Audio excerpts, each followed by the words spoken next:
এই বিলটি এখানে পাশ হওয়ার পরে মাননীয় রাজ্যপালের কাছে যাবেন।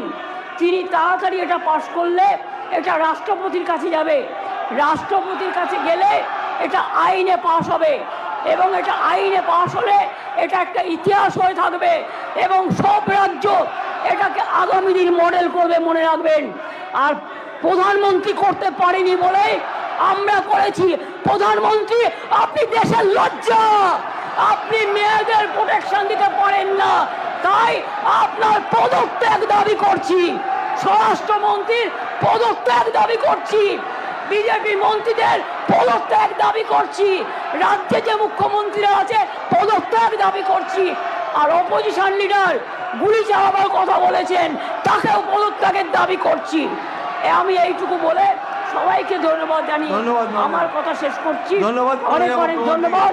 জয় হিন্দ, জয় বাংলা, মেয়েদের জয় হোক, নারী শক্তির জয় হোক, অপরাজিতারা বিচার পাক, আরজি করে দোষীদের ফাঁসি হোক, এটা আমরা চাই।